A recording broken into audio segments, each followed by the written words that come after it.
good order that you'll need that page for is item 1, item 3, item 4,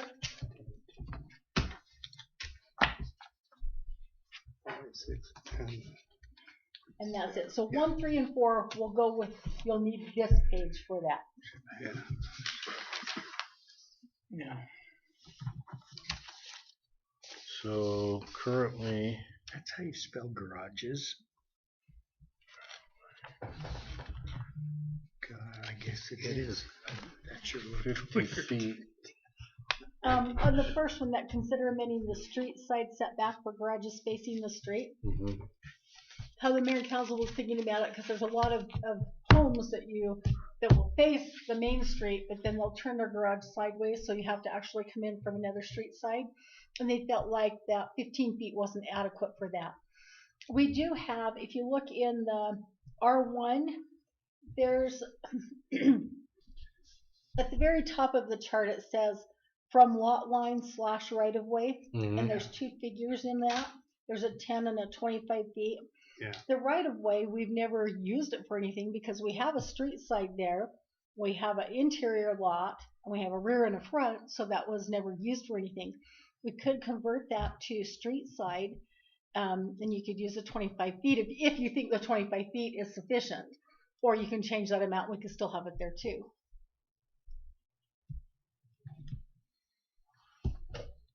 So just 25 feet is going to give you one vehicle in front of a garage or in front of a house or whatever. That would be sufficient to cover a large bed pickup.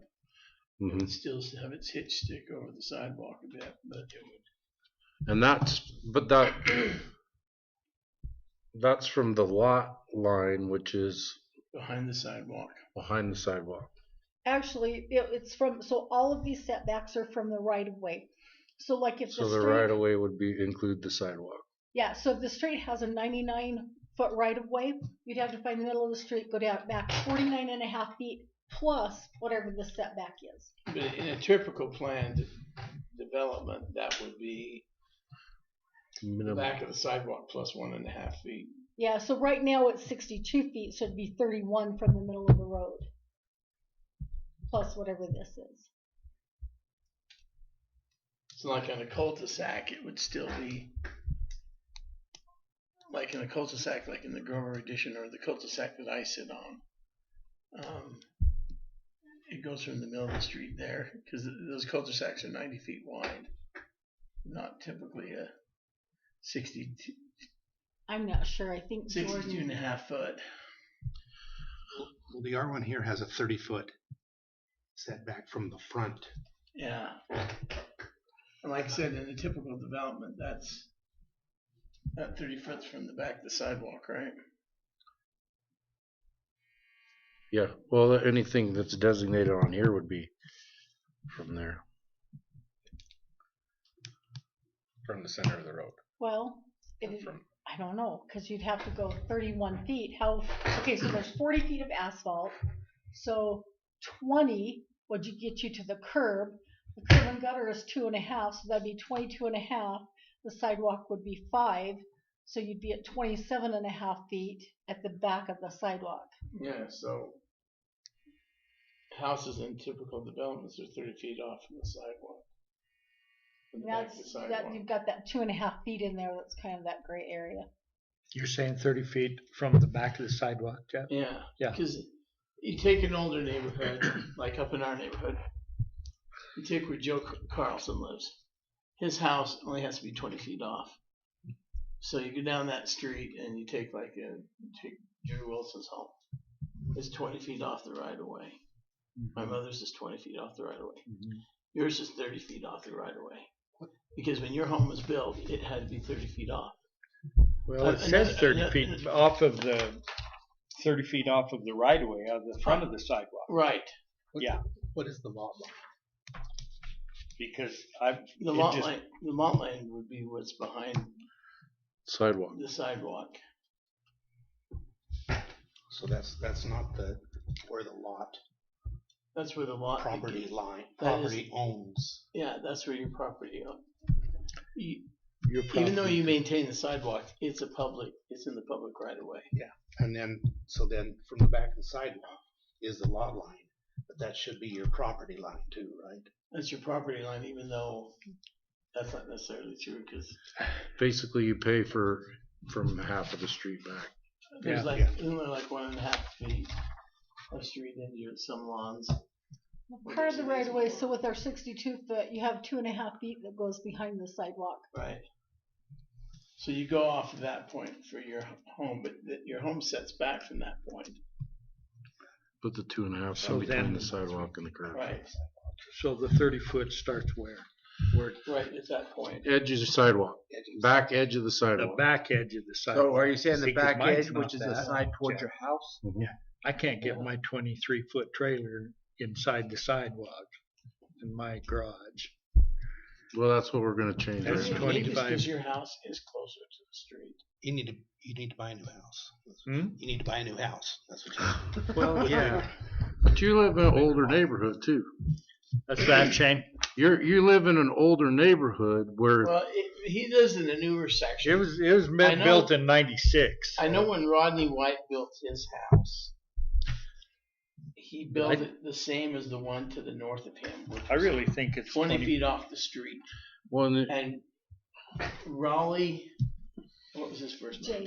Jay Raleigh, came up and told him, you got to redig your hole and move it back to the 30 feet.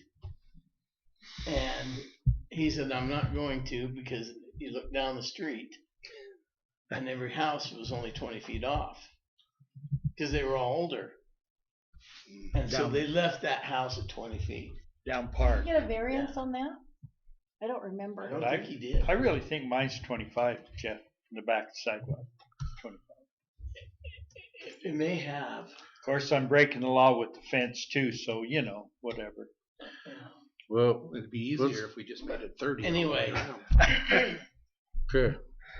So, So do we want to go through and make recommendations on each of these and then do one motion, or do we want to do motions on each item? So it's a public hearing, so however you want to do it, because you really don't have any testimony to take.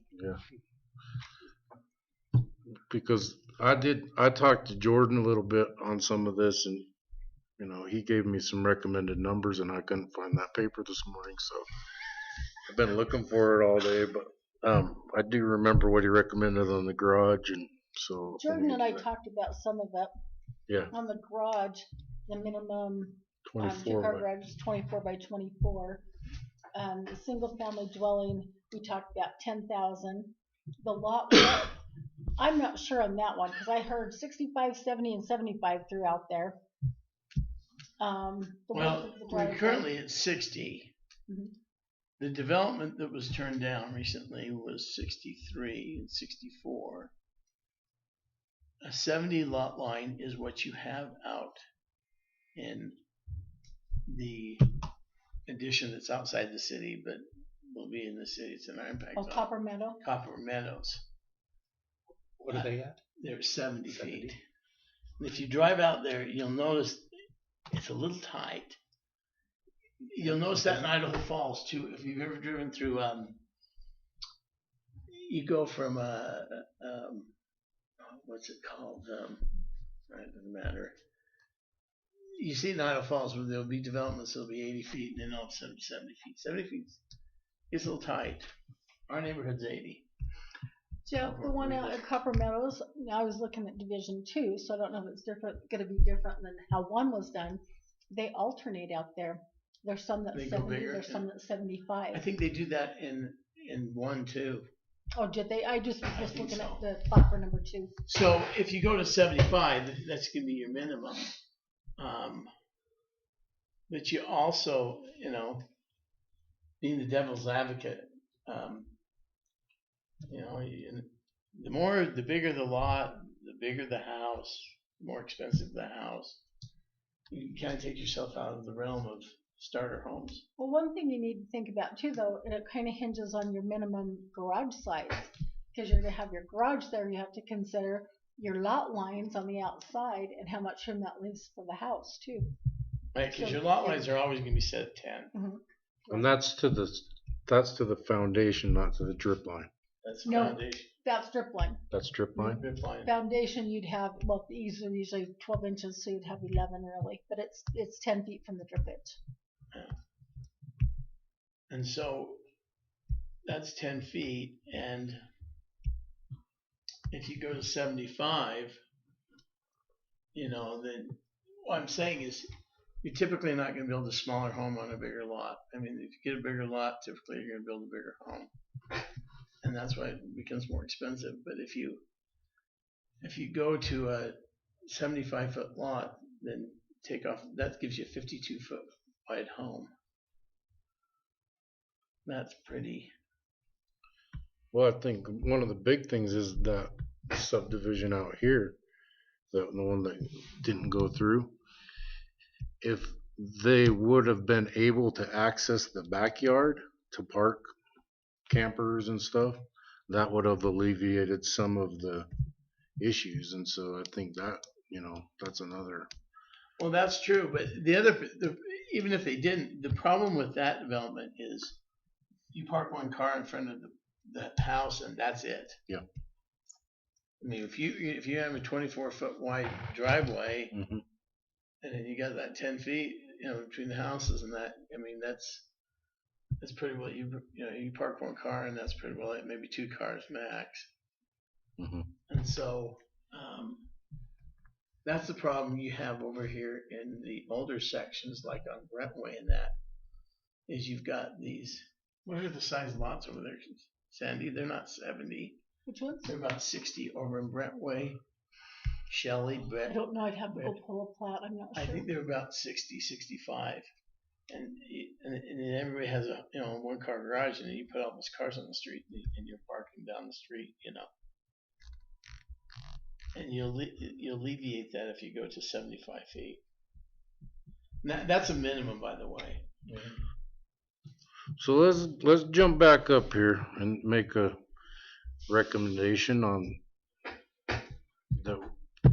So it's 30 foot's a number that I heard thrown around. 25 foot's a number that we were considering. What do you guys think? So right now, this is what it's set at. Yes. Yep. And when we change it, then we will be changing the residential section and the new residential district that we created earlier this year. Because both of those have to, and if they're not the same, then it has to be more. So. And so basically, you're looking at the R1 zoning. R1, yeah. And then we need to know about what was the new zone we call it? It's RE. It's not included on here. It has its own separate ordinance from that. But it's the same. I believe. If I recall, oh, you think it's 75? Okay. And don't you remember that, Jeff? 75 in the RE. Yeah, and something like that. It doesn't ring a bell to me. Because we talked about between 70 and 75, and 75 is what was decided. The only reason I'm kind of confused about that is because we have 20-foot offsets on those side yards. Let me go grab the book just to make sure. So, given that, it's impossible it could be 75. Or maybe we only have 15. I can't remember. I know they're bigger than the typical arm. Does anyone? We didn't really talk about. Well, we didn't talk about garages other than what Jordan recommended. What about the lot sizes? He recommended 10,000, or it's something. He's just throwing out numbers that are more more in. I just asked him for some recommendations on some of this stuff to give us kind of a starting point. Because currently 10 acres puts you at 0.23 acres. Residential, we're at what? Resident R1, we're at 8,000 square. R2, 6. RM, 5.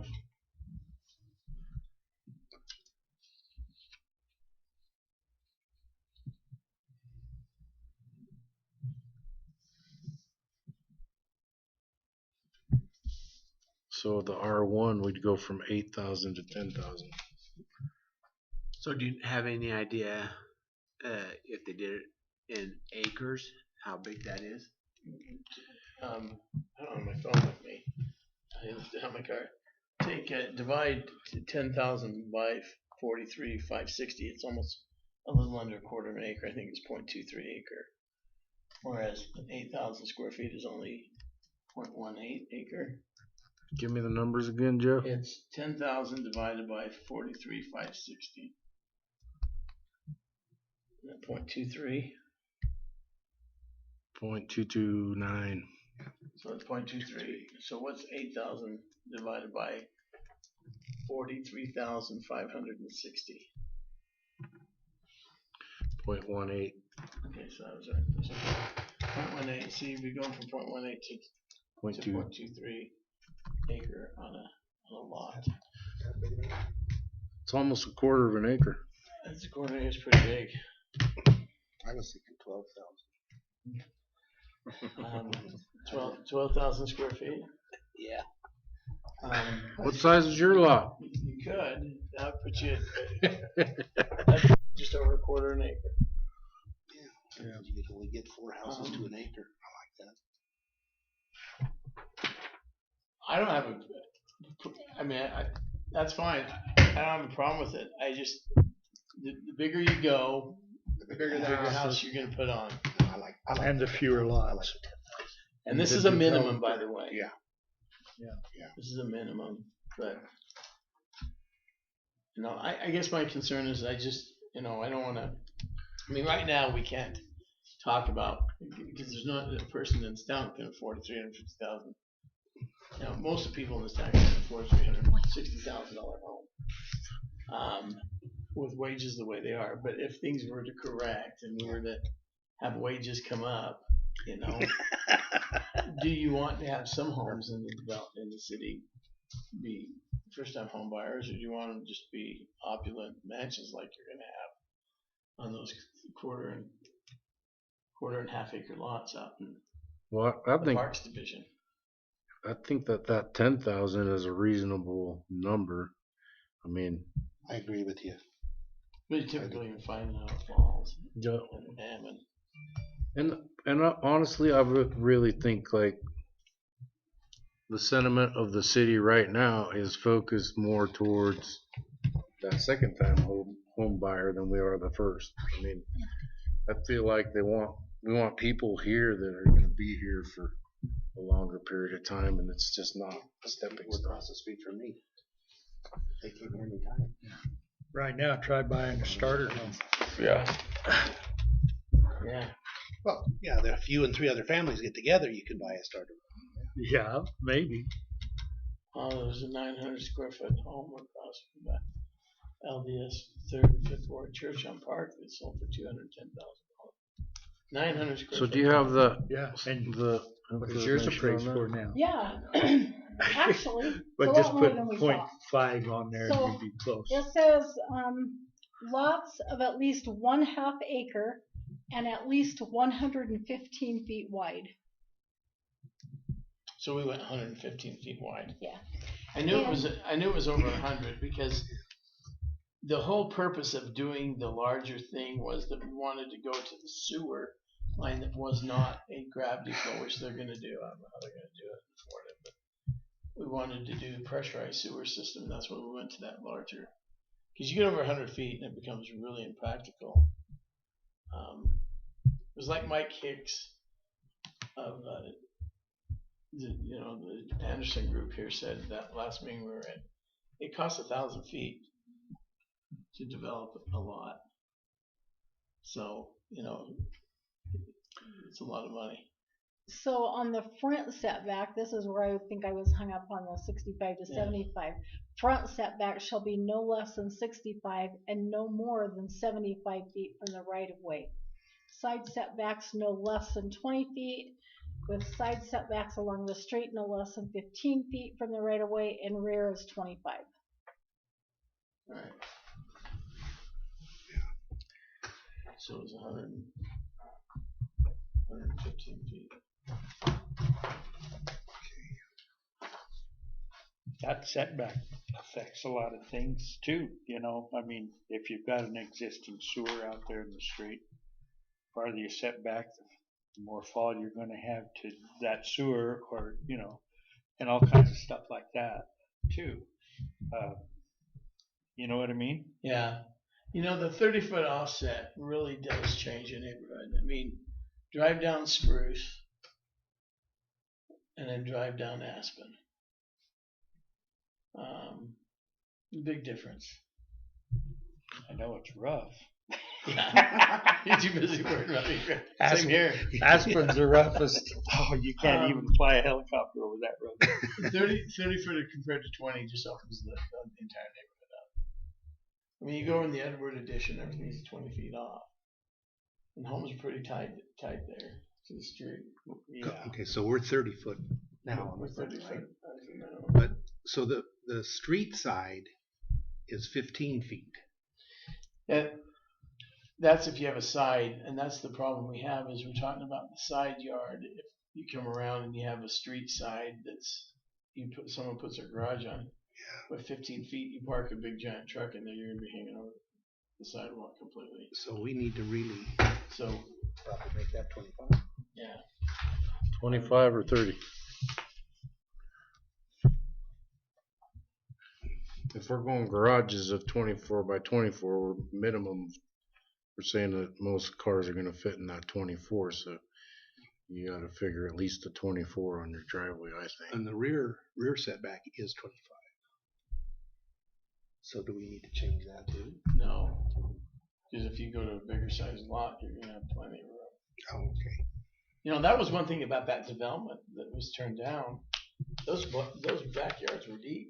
Mm-hmm. I mean, you stop and think about it. They were only 64 feet wide, but they went back 125 feet. Yeah. And you put that house on there. Those houses were only getting 30 feet back, and those houses were so small you're only going to go back another 25 feet. That's all. Yeah, that gave you 70 minus 125. That gave you a big backyard. Mm-hmm. Yeah. But no way to get into it 50 because there's feet, but no. those houses got to be deeper than that. You got 30 feet, you'll have a 60-foot house, won't you? Well, these houses were only 1,000 square feet. 2-story. So they weren't 2-story, they were just one, but they're 1,000 square feet. with And the so if basement. you go, if you figure 65, you have 65 foot right of way, and you have 10 foot right of way, gives you 45 feet. 45 feet, 1,000 divided by 45 feet only gives you another 25 or whatever in depth. 35, 55, and then you got over 80 feet of backyard. You got a big deep backyard in those units. Without an alley? Yeah, without an alley. I'm just saying their backyards were big. Yeah. So They weren't small. let's jump back up here Number one. on the garages. I need a number that we can On pass the on, garages, that we can recommend forward.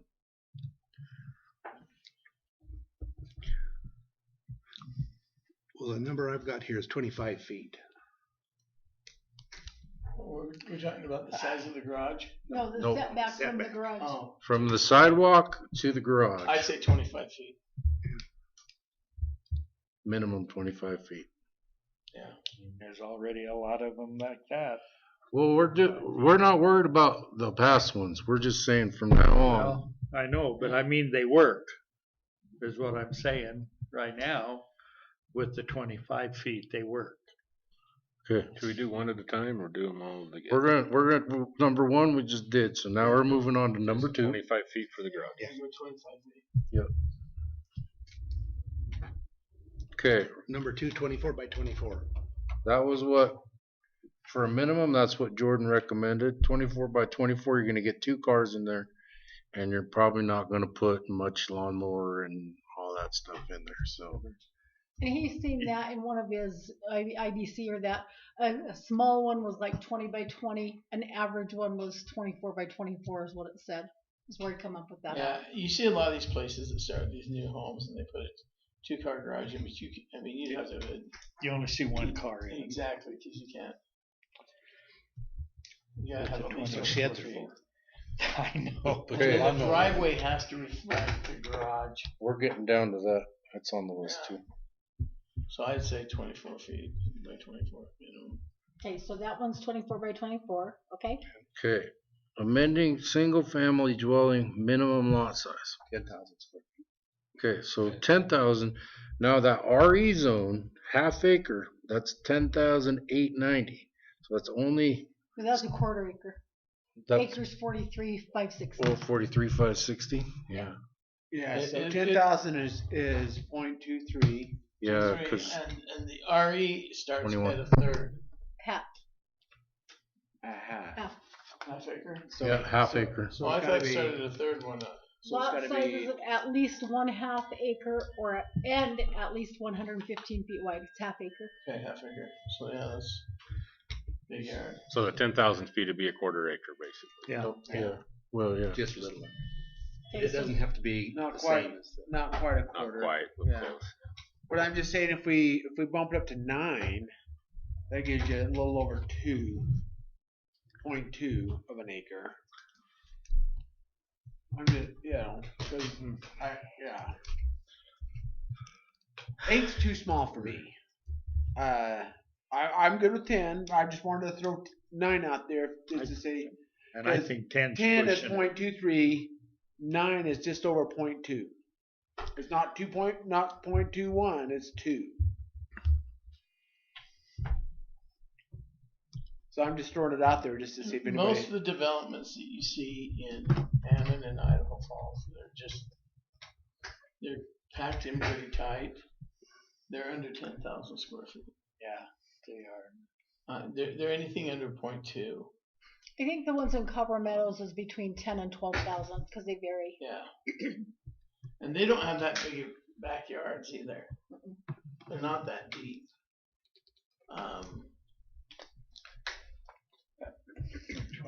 Well, it makes it easy if you do 10 because city block's 100,000 square feet. Right. If you do 10, then it works out. If you do Okay. 9, Yeah, I You didn't. got I didn't. an oddball. See, there was a good thing. I didn't know that the city law But- block was 100,000 But square they feet. usually don't design them as city blocks anymore. But yeah, I agree. I think 10,000 is a good size. All right, makes it easy math when people are doing it at 10,000. okay, minimum lot width.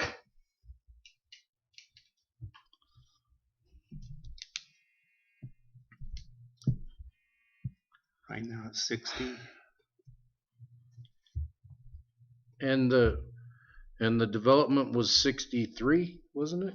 Is that what you remember, Jeff? 63, 64. Yeah.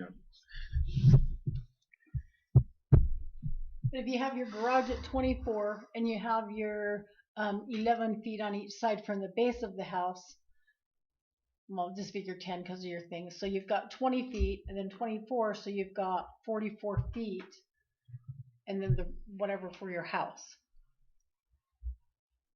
One of the style homes that they're building now that's really kind of popular, especially if they do 2 stories, they put the 3-car garage out front. And they put a house up above it, and then they have a little doorway down the side. It seems to be all these Yeah, but those are kind of 3 style single homes. doors, right? 3 single. Yeah. And you get in a neighborhood where you have a 70-foot lot line, and you put that kind of home in there. All you're gonna see is car doors, garage doors. It's like driving down the Storage driveway unit. of a storage unit. Yeah. It's California style, and I just think if you widen it bad just a word. little bit more That's a bad word. on the street, you can probably see a little bit more of the house and an angle when you're driving down the street. You know, So you're thinking 80? I don't know if 80. 80 is pretty big. 75. 75? What's that? 75 feet? I mean, this is a minimum standard. Yeah, Yep. I guess a minimum. I really like 100 myself, but Well, yeah. you know, well, you can look at even the older new houses. You couldn't afford it. That what? You can't afford it at 100. I mean, Not Stop for and developers. you're looking at $75,000 tract of land. If you go 100 feet, you're looking at $100,000 tract of land. I mean, 75 would work. I just hate to. Well, these are recommendations that we give the city council. They may come back and say, oh, well, we want more. Well, no, I know that. Because all of these we're going to say, as a minimum, this is our recommendation as a minimum. So. And then you go back to what Jeff says, you need to have a few starter homes somewhere too. Unless we don't want starter homes. Well, we got all those apartments to start people in. 75. I think 75 is a good number. That's probably, anyone opposed to 75? That's probably a good number. Okay. We're going to move on. Consider amending, clarifying the width of the driveway from the garage to the street. It's not the length of the driveway, the width. Yeah. And our garage is now 24 feet wide. To the street. Now, each of you in here behind that, there's two sections of the code that addresses the driveways. The one that says siting of manufactured homes, that is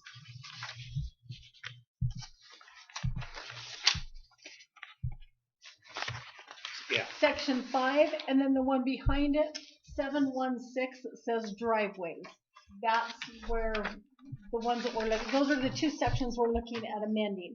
If you look at the driveway one first, which is 716, it basically says that they shall have a paved driveway from the street to a minimum 2-car garage that will allow 2 vehicles to park side by side off of the street and immediately in front of the minimum 2-car garage. And then it talks about what it has to be made out of. So that's what we're looking at. One of the questions that came up is if they have their driveway, then can it narrow down and bottleneck out? The way this is written, they just have to have 2 cars to be able to park in front of their driveway. Okay. But it really should go clear out to the street. This doesn't clarify that. And so neither does the one on the section 5 for manufactured homes, which basically says the same thing. 2 vehicles parked side by side off the street and immediately in front of the minimum 2-car garage. Maybe what needs to happen on this to clarify this better is to take that immediately out of there, and instead of it saying side by side off of the street in front of the 2-car garage to the sidewalk or to the street. What if it's a 3-car garage? Well, I don't know on that one then, because this would be minimum. But I guess a 3-car garage, would you care if it bottlenecked out? I haven't ever seen any that bottlenecked out, so. I haven't either. I don't Mine think does it's a really little an bit. issue. It's straight on one side, and then Does it's yours do kind of that? tapered down the other side. Seen any of that kind of stuff. I'm just saying if you had a 3-car garage, not that anyone would ever do that. I'm just saying how do you write it in the ordinance? The width of driveway corresponding to the minimum size of the garage. Just say it's consistent from the garage to the street. Same width, consistent width from the garage to the street. Be done. Then if you got a 3-car garage, you got a 3-car wide driveway. Yeah, just A say 3-car garage, really, You can afford that makes sense still to keep it that way. If your garage is that wide, or just say that the driveway must conform to the width of the width of To the width of the garage. well, I think you do a minimum of the 24 out, because if you have a big lot and and you're set back, you can come out. And like one home I had, it actually came back and we had a 2-car garage, but then there was asphalt that you could pull right around the side of the house. I mean, so you could have had a 3rd-car garage. You could have 3-car garage there really easy. so is that what we're addressing? Is the garage on the side and then coming back to the street? No, we're addressing we're just stressing that the driveway be the same size as the garage. Yeah, From the street I to just the say it must conform to width of the width garage. of the garage. with a minimum of 24 feet. mm-hmm. Because, Well, the garage is already 20. that just makes sense. Yeah. I don't want my wife coming in at an angle from a But two-width let's say- driveway to a three-car garage. But Or anybody else, Say you my have a kid, bigger yeah. lot. Say you're 60 feet from the sidewalk to the front of the garage. If you're clear back there, then to put 36 feet of driveway just doesn't make sense. But you're not gonna be in this kind of Hmm. development. Well- On 10,000 square feet of land, you're not gonna get No, not 60 feet off that, there. that's true. You're not gonna get 60 feet off that property line. Yeah, I would just say that a minimum of 24 feet wide. That's kind of where you're the same width as your garage, but 24 feet from the road to the garage. no width. Yeah, 24 But if you have a wide three-car from the road garage, to the I garage. don't know. Well, but now we're still. So now I think Shane's right. We're talking about minimum. So if you have a 3-car garage, and you wanted to somehow make it, because I really don't think it's a issue. Because I look at my house, I have a 3-car garage. You're right, it is a minimum, you're correct. Yeah. So the minimum, and mine sits back, and I sometimes like, why'd you put in so much driveway when I'm snow plowing it? Don't tell me that. But when you're Yeah. mowing the lawn, it's worth it. The rest of it's lawn though, Clayton. Come That's on. true. So I think So I'm thinking minimum 24 feet. maybe we can word it to where with the 2-car garage, it's a 24-foot wide driveway. If you have an additional, just leave it there. If they do an extra, then you have to talk about it because then it's not part of the Title 10. If they go to a 3-car garage, then it automatically pops up. Well, because I look at I was thinking about my brother-in-law's house, and he's probably got a 500,000, 600,000. He has a big house. He has a bigger house than I do, and he has a 3-car garage. But all 3 cars in my house, you drive right in. He has a one where you got the 2, and the third one you turn in. So at where you turn, he's got plenty of driveway, but his bottleneck's down because it sits back so far. That on mine, you can sit back there and drive 3 cars right into my garage at the same time, all the exact same time. Whereas his, you can't. You can drive. He'd maybe get 2 on his right where it goes off the driveway, 2, but you'd never notice it unless. Only reason you notice it, and this is when you notice it the most, when you're backing out. Mhm. Because I pulled into his driveway 100 times and never a problem pulling in. But because his when you're backing out, his driveway turns too. And then some people don't know how to use a mirror for that. But that I goes. know, but I'm just saying, I just when I back out of his driveway because it's a little bit longer. When I drive back out and it curves, because now you're worrying about the curve, it narrows down at the street. But looking at it, it looks, it's a nice house. But the only way we're going to run into that situation is if you have a 3 or 4-car garage with the house above it because of the lot sizes, like you said. Okay, it's so too you small. take my house. My house is on the cul-de-sac.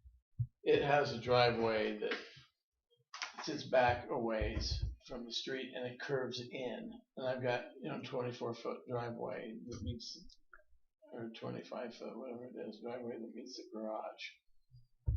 And so if I had a 3-car garage in that scenario, I could turn it down. I don't think it's that big of a deal. I don't think. I think we're overthinking it because We are overthinking with the it. lot size, all we're focused on is they're going to come in, they're going to try to put the minimum amount of concrete or asphalt in that they have to. Yeah. And so when we're focused on the minimum, I think Yeah, that's what I'm saying. If we the focus width on of the minimum- garage is a good way to put it. Well, I'm just saying a minimum of 24. Yeah. Because a 24-foot, if it hits, you got plenty of room to pull in and pull out. But if we put the width of the garage, if somebody comes in and they want to put a 3rd garage in, then we don't have to worry about it. Right, because, or even, let's say they wanted to put a shop. If they can still pull in and they have enough room to put a shop behind it, they can still pull in. But if you have it 24 feet at the, so you can do stuff. If you have a big enough lot, you can do things back in. But if you still have 24 feet at the, Like I said, I don't think the lot sizes that we're talking about. I know that's what I'm saying. So if we just had the minimum 24 feet, I think we're good. Yeah, I think the council will probably change that. They'll probably go to reflect the garage size. Because if you got You got relative three to the cars garage sitting, size. Yeah. like Larry's house. You have 3 cars on your garage. The council would not be cool with it narrowing down to 24 at the base. They'd want it. They'd want all 3 garages to be straight out. But Well, and this still reads the width of the driveway from the garage to the street, the minimum width. So, I don't know who would do it, but that says that I can have a 3-car garage and build it 24 feet wide clear to the garage. That's what this says. Yeah, and that we don't want that either. You don't want that. Yeah, So I just say it just reflects the size of the garage. The width of the garage. Yeah, the width of the garage, and we're already saying the width of the garage is 24 feet. well, minimum is 24 feet. Yeah, So yeah, if it's a 24. 36 garage, actually, the garage Yeah, ends up 36 being like driveway. 30 some feet. By the time you get the outside walls, the curves and the corners and everything like that. And I like the concrete clear to the edge of the outside of the garage on the way out. well, that's the way it's Yeah. going to be reflected. The width of the garage. Is the width of the garage, just Yeah. like that. So I just say we just say the width of the garage. With a minimum of 20. To the street? Okay. I wouldn't even say with a minimum of 24 feet. I'd just say Yep. Just reflects driveway the width of reflects the garage. width of the garage. And that's why if you put a 3-car garage in, you gotta have a driveway to a 3-car garage. Because you're not gonna have. I mean, I could see if you had like a big development where you're way back in, like out in the Grover edition, and that'd be outrageous to put that kind of driveway in. That'd cost you a fortune. But we're only talking 10,000 square foot lots. I know that's what I'm saying. We're talking Where- about minimums. Where does So it you talk don't need about a- the At manufactured Grover home? edition, you don't need The manufactured home, 3-car garage. You don't it need that. is 10.6. They don't need 10, 40 feet of it's this driveway one all the way like this. in. so like And if you go to the second page, it's item 5. I don't know, you're still And hitting them at an basically, angle. we just there. have to amend both of those to, they have to reflect the same thing. Yeah. I just wanted to make sure that we were addressing that as well. So. we're The Grover edition. Yeah, because it says they have to have a minimum 2 car. Yeah, and I probably have one of the longest driveways. On Second that page. same one, Shane, you go down to item D, I mean, where it but I'm says saying- that the house has to be at least Yeah. 8,000 Like, square feet. Stacy, that'll also be used to changed to live- I reflect lived across the the street square from him. So footage, my driveway your was minimum 10,000 long square deeper feet. than Stacy's. Now, Stacy did the right thing. He put on the shop. D. That's right. That Got the wrong pages here. would be Okay. 5 right here, and D right here. 2-car garage and construction. that Shall would either be attached or we're consistent talking with. smaller lots. Yeah, and I know, but we're talking about minimum. Okay, so we're gonna change the wording That's what I'm here saying, my to brother-in-law. match, His lot's bigger. He has a and bigger then house this than will I be. do. But he lives in Utah. I mean, but his narrows down because it's such a yeah.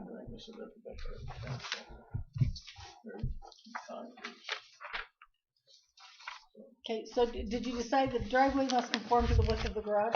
Yeah. Okay. Okay, so your next two, number 6 and number 7. Wait, before we go off from that, let me just make this clear.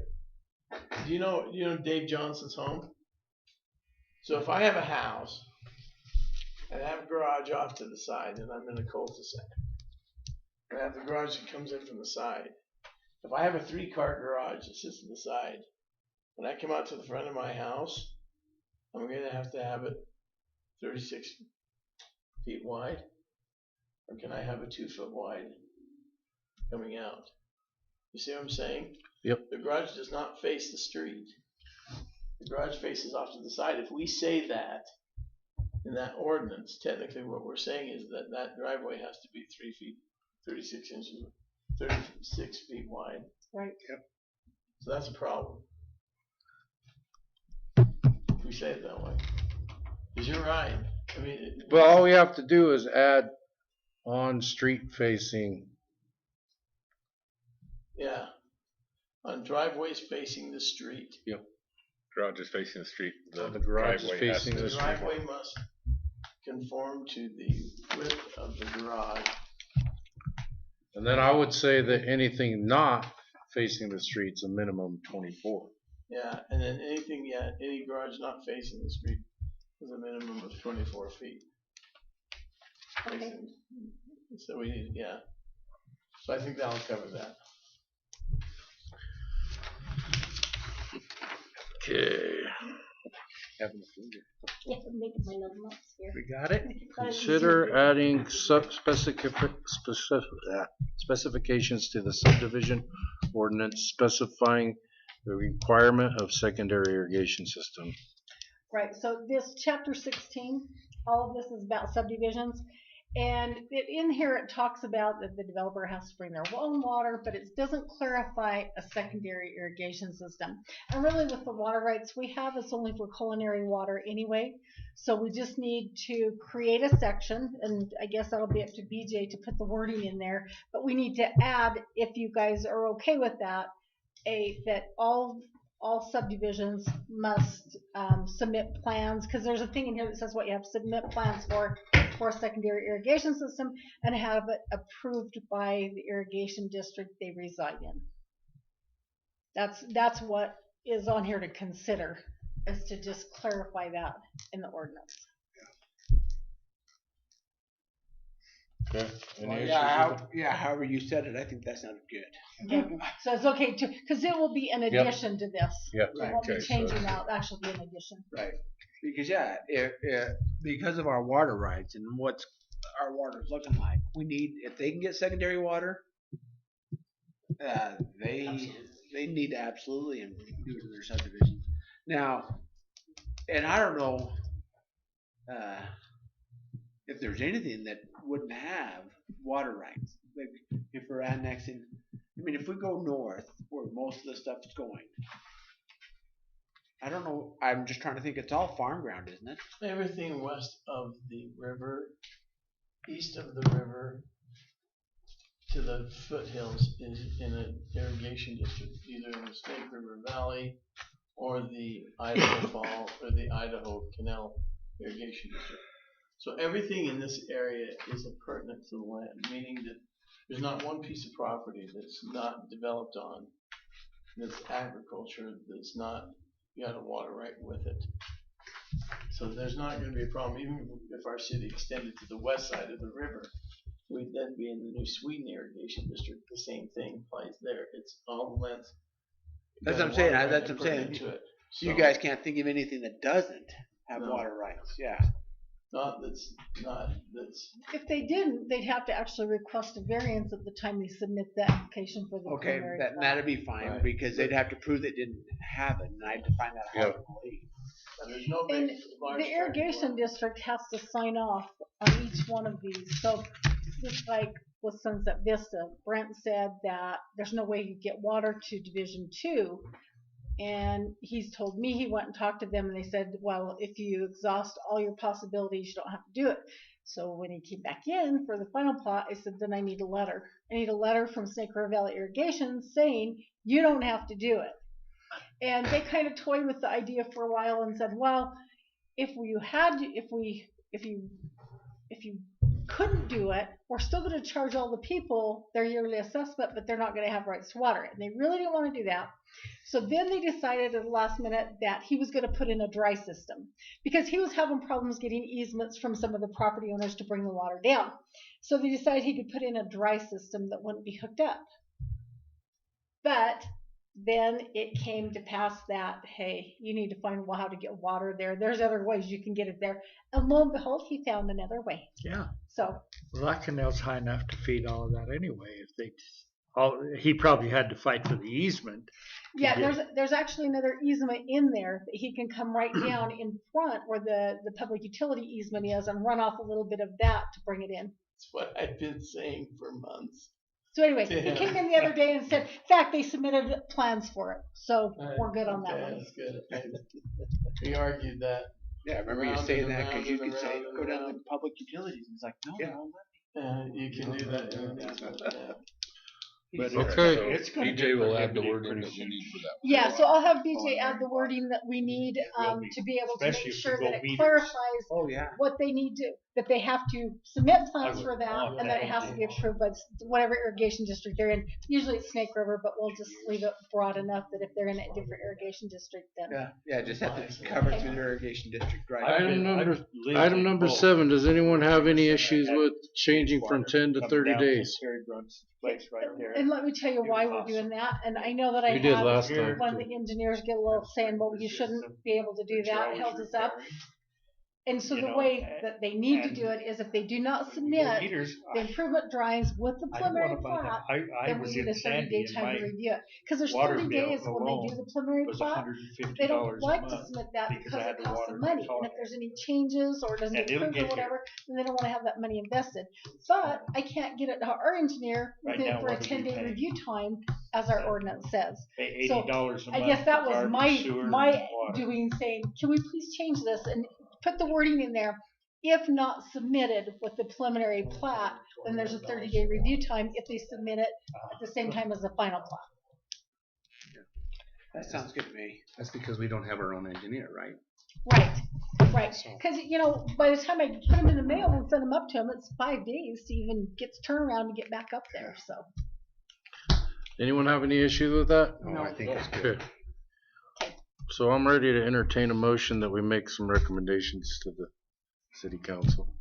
I say. Oh, wait. There is one more item that we need to talk about. We talked about a walking path all the way out there to Taylor Park.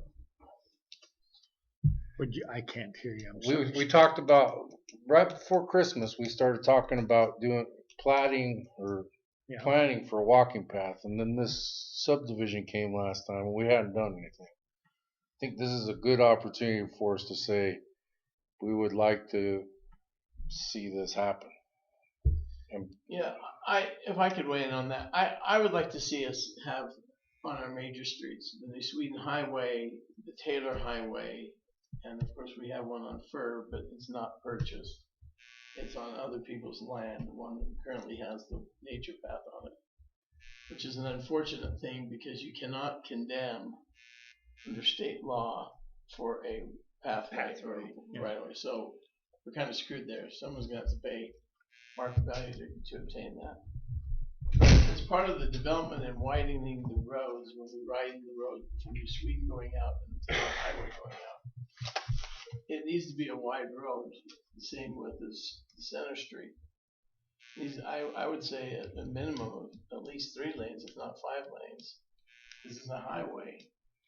And when we're talking about developing in the city as opposed to out in the county, we want to have right-of-ways big enough.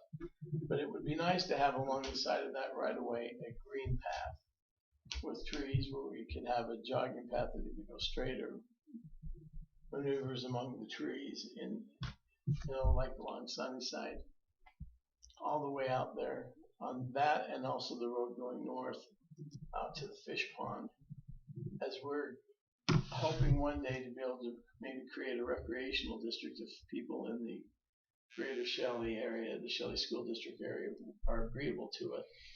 They would maintain those, and they would purchase those over time or maintain them to their parks that they would design. And I think that would put that into our concept and into our comprehensive plan would be something that would be wise for us to do for the future, so that people kind of have an idea, what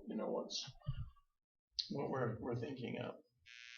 It just adds to the lifestyle issue of bicycling and You foot can't traffic. include the pathway in a widening of the highway, You can, and I think we should. but you can't condemn. You said But you can't condemn. But what you can require from a developer that you go 99 feet. Like Center Street's 99 feet wide. Well, that's a big street.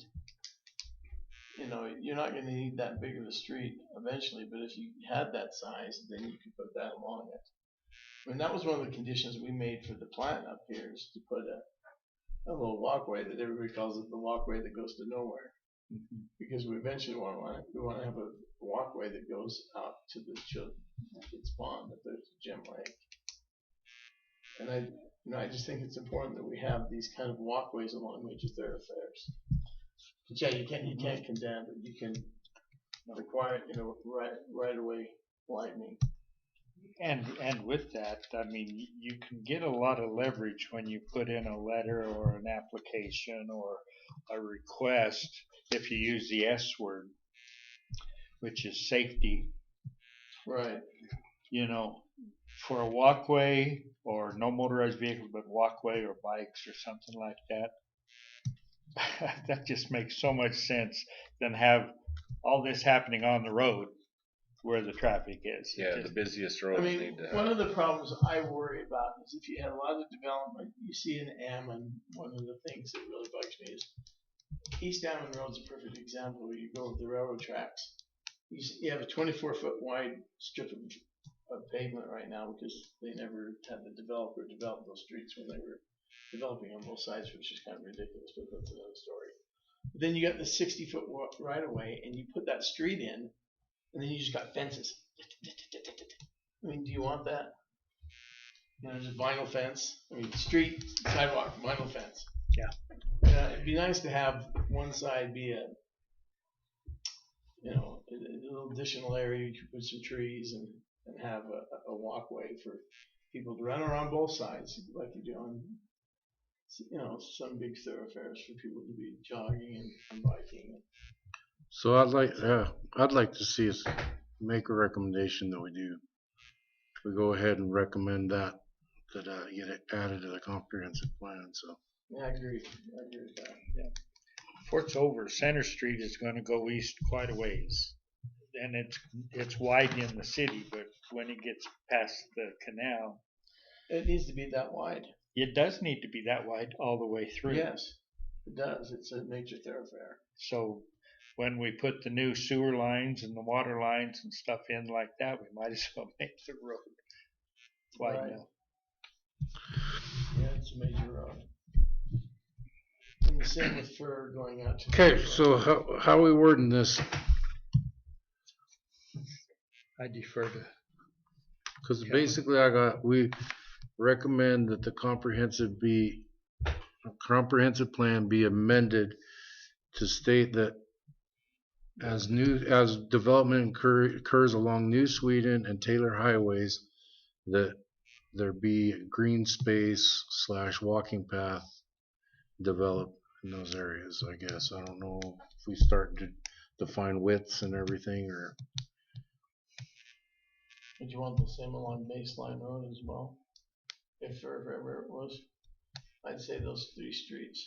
Yeah, Baseline's there too. I'd say Baseline. Baseline, there's only a portion of Baseline in the city Today. But if in the future, for some reason, if it was to develop on the north side for some reason. So you said New Sweden, East Center, and Baseline? East Center / Taylor Highway. Taylor Highway. Okay. Yeah, that big field's going to go on the north side. That we require a change in the comprehensive plan to allow for pedestrian travel and non-motorized travel. Bicycle. So let's go through, because we need to make some motions to make these recommendations. So I'd say we do the 1 through 7. So 25 feet on the setback, 24 by 24 garage, 10,000 minimum lot size, 75 on the lot width, and the driveway must be the width of the garage to the street. When the garage faces the street. Yeah, Did you get that part, Sandy? Yeah. So I've got 25 feet for the side setback, street side setback, 24 by 24 for the garage, 10,000 square feet for the minimum lot size for single family dwelling, 75-foot minimum lot width. On the width of the driveway from the garage to the street, it must conform to the garage. That if the driveway faces the street, if it's not facing the street, it's a minimum of 24, right? Yep. Okay. And then BJ will add the wording for the secondary irrigation. Secondary irrigation. And then the 30-day, gonna change to the 30-day. If those drawings aren't submitted with the preliminary plan. All in favor? Aye. Okay, Brad moved, who seconded? I second it. Okay, Unanimous. okay. Then we also need to, now we need to make, I would entertain a motion about baseline Taylor Highway, New Sweden Highway. I'll make the Discuss. motion that we go ahead and change the comprehensive plan to include a pedestrian walkway and non-motorized bicycle travel along the Sweden Highway, the center of Taylor Highway, and the baseline road Second. for future development. One, do we need to include whatever that road is and out to the kids pond in this? That's New Sweden. New Sweden Highway. Well, New That's Sweden, New but you Sweden. gotta go, then you gotta come back to the east to get, Well, as development gets up in there, I think we can. we might as well put that in the comprehensive plan though. That would be, so that would be. Connect the path to the, It's not the county line road at that point, what's it called? Is it county line road? Which road? When you finally get up to that first street before you cross the river? Yeah, that's county line. Yeah, it's county line on the County line highway. I don't road. know what it is on New Sweden end. So I guess it would be county line road. You go over a ways until you get to that road that starts up toward that. You want to include that then? Yeah. well, to basically wanna connect that kids pond, I think. 1500, isn't it? That's the key. Yeah, it's 1500, I think. Yeah, it's 1500 north. That's 1500 north. Okay, so I got motion, second, A second. all in favor? Aye. Aye. Okay, next item. Special use permit, Ruben Estrada. I thought he was going to be here tonight. What he's requesting to do, so you guys gave him a special use permit to live in the apartment above the restaurant over there until he, there was a time limit after he opened. 2 years, I think. Anyway, that time is coming to an end and he wanted to extend it Already? because of the way that the housing, I don't think you have anything in there. I had the folder. in I here. have the whole folder Oh, on it. you've got the folder, okay. Anyway, he wanted to extend it because of the prices of the housing costs and so forth and so on. December 17th, 2019. And so December is when this would end. They've been open that long? I guess. Well, what we stated, I don't remember when they opened. They didn't open then. Oh. We gave them 2 years from their the date they opened forward for, and I don't remember when they opened now, but I remember us talking about it in that meeting, and we gave them 2 years. Not from December, but from the time they opened, which was Well, more like No, August. I think what we talked about is we gave them 2 years from December because they were saying, "Oh well, we're going to open." Oh, and so we said, "Okay, 2 They years." occupy the apartment for a maximum of 2 years from when restaurant doors open for business. Oh, But essentially they're coming in and saying, hey, December 2019 is when we got this permit, so we need to renew it. So now's a good time for us to talk about what we want to do.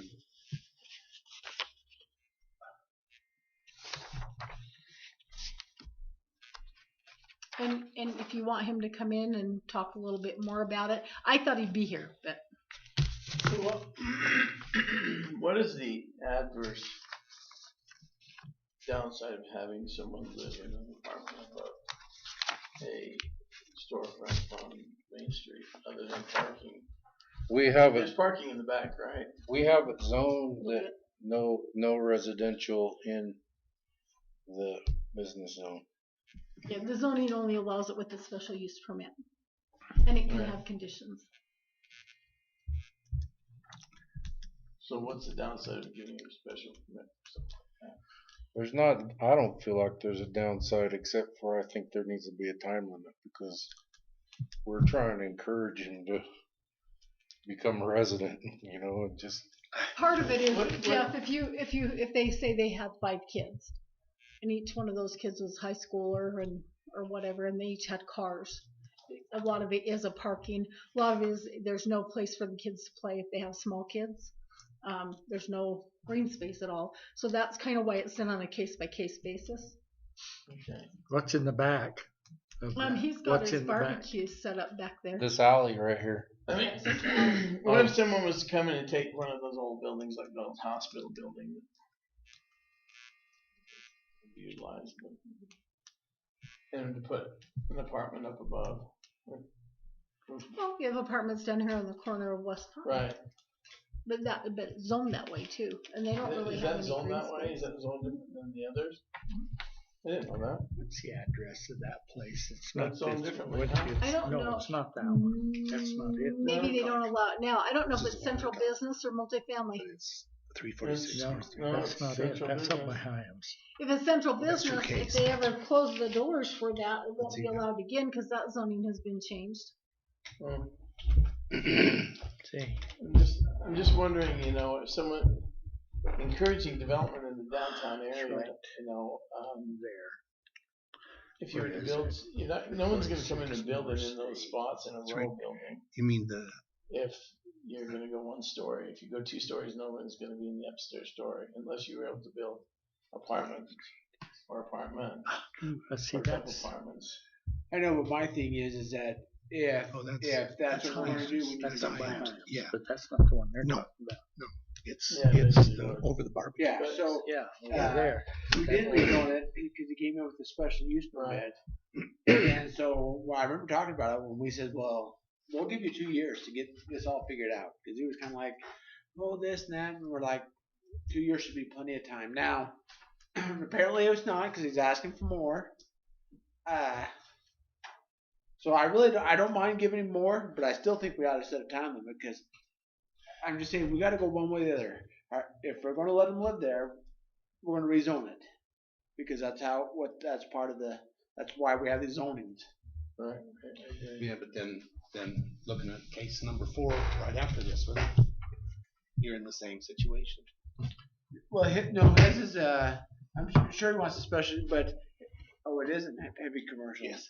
See, Well, let's stay on this one because this what one. I'm saying is I think that the key to this one is it's an owner operator in that building.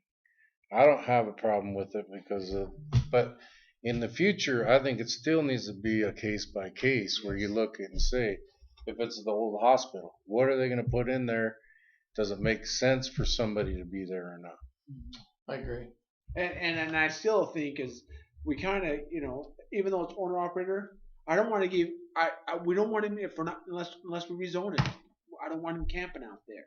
I don't mind him coming to do this, but it makes him think about it. Makes him like, oh, and so maybe one of these days he's like, you know what, it's a bigger hassle. I'll just go get an apartment. So I'd say that we table this and see if we can get Ruben to come and talk to us. Because is he it's all handy and good, Or is he the except manager? for Him and Shane Matheson own business is what the way it's presented in here. But I think that he's, Yeah, I think you're right. I agree. That's my recommendation. Is Ruben come in and talk to us. Okay, I'll call him and make sure he's coming. He actually asked to be put on the agenda because I think he attended the last council meeting and talked about it. Yeah, because my thing is, I understand the housing market, but I just wanted to make it a little uncomfortable for him to get these special use permits because I don't want it to last forever. because I remember we asked him when he thought. Yeah, I remember that. We asked him when he thought that, and they thought they would be able to afford a home by now. But Yeah, and I remember we went extra time because he's like, oh, this and that, and he sounded good. And okay? well, you got a motion to table that one for till Ruben comes and talks to us. I'd like a motion to go ahead and table that. I'll second it. Then moved and seconded that we table that motion, or table the special use permit Special use. For Ruben.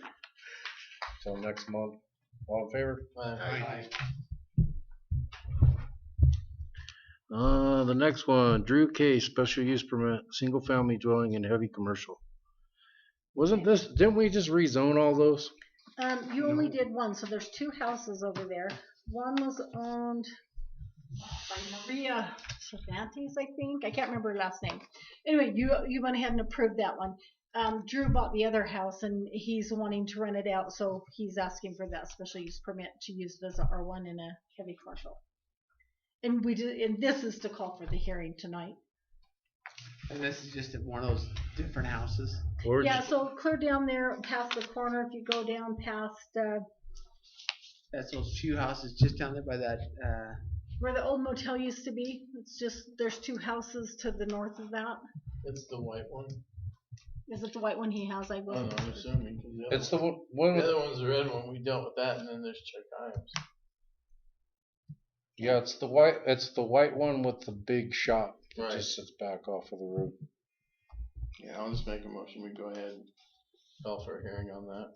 I second it. All in favor? Aye. Aye. Motion carries. Discuss Airbnb regulations. Do we have any Airbnb regulations? No, we've had a lot of people calling in about them, and I'll tell you what I've been telling them. So, like on one of the houses that you have already approved, she says, well, because we bought the house to rent it out. She says, well, what if it's an Airbnb? So we don't really have any regulations, but an Airbnb is something that's on a temporary basis. So you can't just let somebody move in and rent it as an Airbnb and then have them live there for 2 years or whatever. I said, so an Airbnb to me has time limit of 30 days. So if they're going to live there temporarily for 30 days while they're in town working or whatever to use as an Airbnb.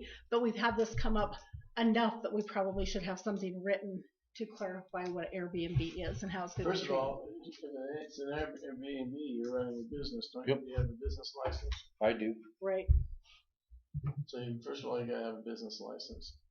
You're not just turning around and renting your house out. Because it's kind of like a House out. hotel, I think. It is. It's not like you're just renting your house out to someone for a month or for a year, 2 years. So would you want, so just kind of for discussion on this, because we'll have to probably call for a hearing on it, because it'll probably be part of Title 10. Do you want to consider it and call for a hearing? Because you'll be amending Title 10. So public hearings are required. And do you want to come up with Yes. some ideas of what you'd like to do? I think you should. Yes, because But- I think it should. Because I think a lot of people would be. I would not be happy if my next door neighbor read it. Yeah, because you want to discuss what kind of zone that you want it in. Well, I don't mind renters next to my home. I don't want someone. You don't want the renters to change every 2 weeks. A hotel on a weekly basis. Okay. I mean, that's pretty transitory, and that can undermine the value of a neighborhood. If it's in a typical neighborhood, that can kind of be a problem. There's got to be some limits that I don't know. Whatever those are, I have no idea what those are, but to me it seems like it would raise an issue of some sort. I've stayed in a few. I've stayed in a few of them, and I mean, you just sometimes you're in like we stayed in Lincoln City on the Oregon coast, and it was like every house was basically people are there for 3 or 4 days and then they leave, and we were there for a week, and but either that was their beach house that they used a couple times a week, or they were, but that's a vacation area, or a Right. destination, not. And maybe there's not an issue. Maybe it's fine. I don't know how often the city of Shelley would have people that were looking for Airbnbs here, unless it was like maybe for Spud Day or something like that. Spud Day, graduation would be a big one. Yeah. Well, I know 2 or 3 homes that are that's exclusively what they're used for. Really, only- here in Shelley? Only one big. I do remember, because I thought about it, is when we had the eclipse. Because people are talking about, hey, you can get, you know, like, holy smokes. I'm not opposed to Yeah. people using it. A lot of you renting turds out for $600. I just for one wonder if night. does it affect the neighbor? Does the neighbor? I know, so I'd say in the eclipse, because it's a once a lifetime Right. deal, doesn't affect you because it's, you know, If you were doing it every day, yeah, that's, you know. and that's where it becomes, Is it a problem? I don't know. Maybe it is. Maybe it's not. I've never thought about it. Have an idea. I just think there's something you might want to discuss though. so yeah, let's Put set it out up for a public hearing. hearing, see if you Yeah. get any public Yeah, comment. let's put it out for public hearing because I think we could come back and say, you know, as long as the surrounding neighbors signed off on it or something, or aware of it, or just, I mean, because then if you start getting complaints, you know, how do you resolve that? So when we discuss the regulations, what regulations do they have now? No. Nothing? Just That's carte blanche, they can do whatever? Yeah. So let's call, yeah. Let's call for Okay. a public hearing just to see what's out there. Clayton moved that we call for a public hearing. I second it. It's been moved and seconded that we call for a public hearing on discussion of Airbnb regulations. All in favor? Aye. Aye. Cool. Now we just have the minutes. They're lengthy ones.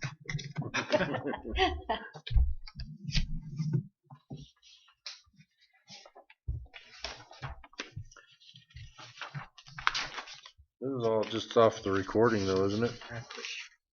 You had This to was go fun. through and type all this stuff for your notes and the recording.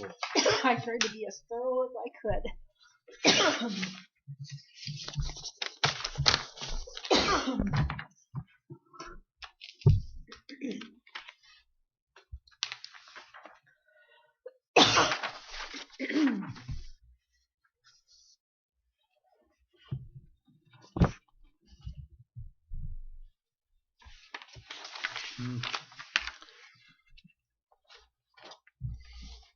I move we approve the minutes as written. Get a second? I'll second it. It's been moved and seconded that we approve the minutes. All in favor? Aye. Aye. Motion carries. And we can be adjourned. Well, before we adjourn, Mr. Chairman, I might be able to. I'd like to read something into the record. Okay. If that's fine. Yeah, that'd be great. I want to read this into the record because I want to make sure that I say it correctly. I want to express some thoughts regarding the last planning and zoning meeting, where we approved the Fox Creek Development preliminary plat.